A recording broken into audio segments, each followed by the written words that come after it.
Uma das práticas mais famosas dos tempos antigos teve seu apogeu na Idade Média, onde foi explorada mais profundamente. Alguns textos árabes da época lançaram uma nova luz no potencial dessa arte oculta. Olá, viajantes da história! Hoje vamos abordar os mistérios que cercam a prática da alquimia. Vamos decifrá-los juntos? Então já deixe seu super like e, sem mais demora, vamos ao vídeo.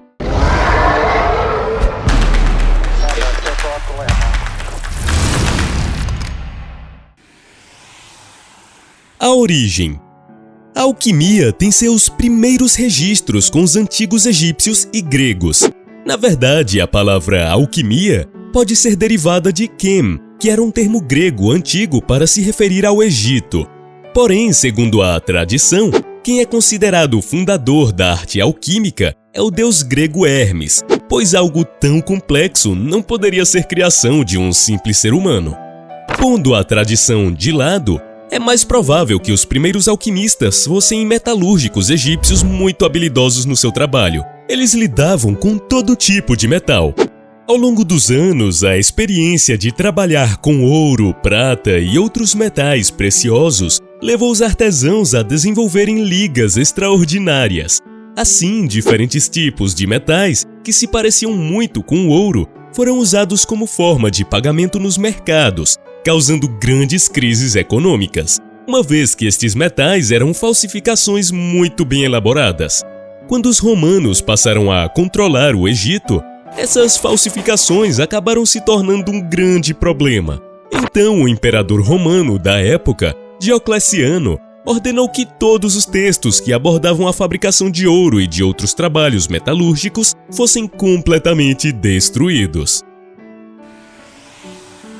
A alquimia do mundo antigo, Grécia, Egito e Roma.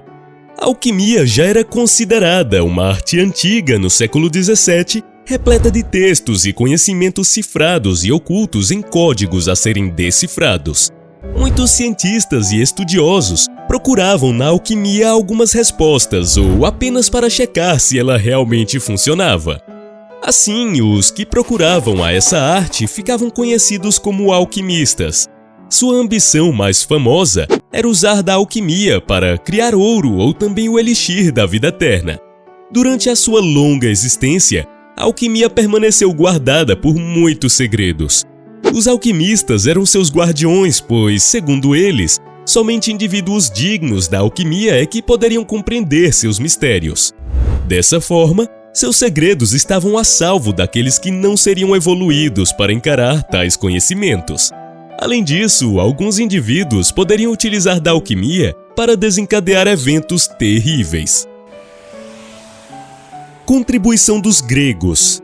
Houve bastante influência do antigo povo da Grécia nessa arte. O trabalho deles se resumia mais em refletir do que realmente colocar em prática suas conclusões.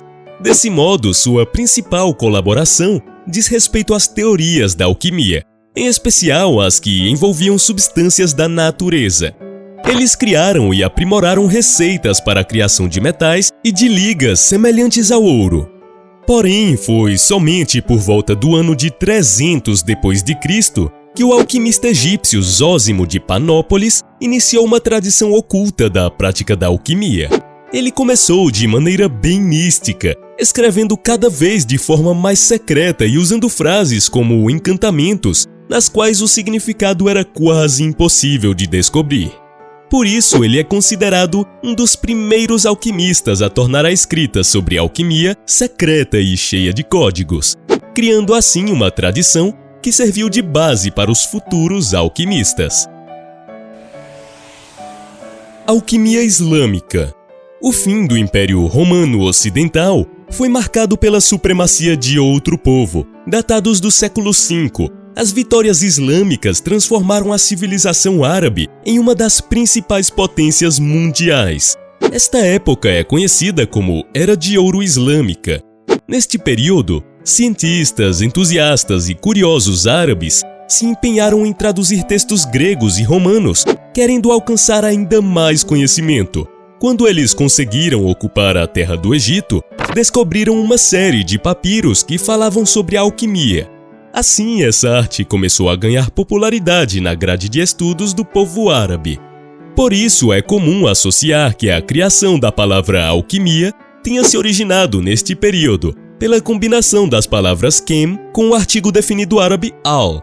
Junto com essas informações, temos a chave para a imortalidade, que em árabe era conhecido como al-iksir, traduzido como elixir da vida, um dos principais artefatos da alquimia. Alquimia na Europa medieval. Já no século XIII, um frade dominicano alemão, que além de teólogo era filósofo, foi o responsável por representar a alquimia na Europa. Alberto Magno, ou Alberto o Grande, como também era conhecido, acreditava ser possível realizar uma das práticas mais perigosas da alquimia: a transmutação. Ela consiste em modificar a forma ou a natureza de uma determinada matéria. Contudo, o próprio teólogo admitiu a dificuldade em realizar esse feito. Por volta de 1244, o frade italiano Tomás de Aquino tornou-se discípulo de Alberto, e o mesmo lhe ensinou tudo o que sabia, inclusive seus conhecimentos sobre alquimia. No século XIII, um outro grande alquimista, que também era padre e filósofo inglês, Roger Bacon, decidiu colaborar com os estudos. Ele dividia a alquimia em dois tipos, a prática e a teórica. O padre apreciava mais a forma prática, já que ele acreditava que os processos podiam realmente transformar e aprimorar a matéria. Mas para que tivesse êxito na tarefa, tudo teria que correr corretamente como planejado. Alberto, Tomás de Aquino, Roger Bacon e outros alquimistas da época acreditavam que a transmutação era algo que realmente poderia acontecer, especialmente com os metais. Infelizmente, suas teorias nunca foram provadas. Neste período, nasceu a ideia da pedra filosofal e os principais textos a respeito. A pedra filosofal. Com a crença de que a transmutação era possível, muitos alquimistas começaram a pensar que, para que a transmutação desse certo, era fundamental que houvesse um ingrediente que faltava nas tentativas anteriores. Dessa forma, os alquimistas começaram a associar a pedra filosofal como sendo este importante ingrediente essencial. No entanto, quanto mais crescia a ideia da pedra filosofal para uma transmutação bem-sucedida, mais os textos alquímicos se tornavam difíceis de entender, secretos e codificados, com uma linguagem totalmente tomada por enigmas e simbolismo. Assim, é praticamente impossível saber exatamente o que a pedra filosofal era ou um dia foi. Muitas teorias diferentes foram escritas sobre ela. Alguns alquimistas acreditavam que a pedra era composta por ingredientes ancestrais da alquimia, como mercúrio e enxofre misturados com sal. Porém, esses componentes não eram exatamente mercúrio, enxofre e sal, mas sim as mais puras substâncias que, em seu estado natural, possuíam qualidades mágicas, conhecidas como essências de mercúrio, enxofre e sal. Outras teorias sugerem diferentes composições para a pedra filosofal. Alguns alquimistas achavam que ela era a semente de ouro que poderia ser obtida pelo metal. No pensamento medieval, os metais podiam ser plantados como flores e árvores, pois ambos cresciam na terra. Dessa maneira, os metais também tinham sementes, sendo a mais preciosa de todas a semente de ouro. Apesar dos muitos segredos por trás da alquimia, seus processos e ingredientes, centenas de alquimistas de diferentes origens estavam desesperados com o mesmo foco: fabricar uma pedra filosofal. Ela era um objeto de grande desejo por todas as pessoas que a conheciam. Seu poder de transformar qualquer metal em ouro e de fabricar o elixir da vida eterna fizeram com que alguns alquimistas buscassem por grandes fortunas ou fama por seus feitos, enquanto outros queriam somente o segredo para a vida eterna e escapar da morte. Realmente existiram alquimistas que ficaram famosos por conta de suas realizações, mas todas as outras possibilidades levantadas pelos alquimistas nunca foram conclusivas.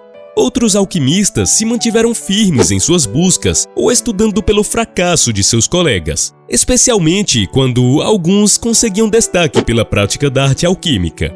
A maioria deles, porém, permaneceu na irrelevância, com experimentos fracassados em seus laboratórios e sem nenhum resultado através dos anos. os instrumentos dos artistas. Os alquimistas trabalhavam constantemente com o fogo, aquecendo todo tipo de matéria, principalmente metais. Dessa forma, a fornalha era como o coração do laboratório. Diversos tipos de utensílios e de equipamentos faziam parte do dia a dia dos alquimistas. Era comum que suas ferramentas fossem um tanto exóticas, tendo passado por algumas melhorias. Passados alguns séculos, muitos desses materiais compuseram outro tipo de laboratório, como os de química. Até o Renascimento, a alquimia permaneceu forte. Porém, no início da Era Moderna, ela começou a ficar mais e mais desprestigiada. Grandes avanços ocorreram no campo da metalurgia, descobrindo sobre a verdadeira natureza dos metais. Este foi um grande golpe para os alquimistas, tornando-a uma forma de saber inferior e ultrapassada, passando a ser conhecida como pseudociência. Apesar de tudo, a alquimia teve seu valor, permitindo grandes avanços no descobrimento dos segredos da natureza e de como a vida acontece. E você, já tentou transformar alguma coisa em ouro? Se você pudesse escolher entre a fórmula das riquezas ou a vida eterna, qual seria a sua escolha? Fale para a gente nos comentários. E não saia desse vídeo sem deixar seu super like, ajuda muito o canal. Um forte abraço e nos vemos no próximo vídeo. Tchau!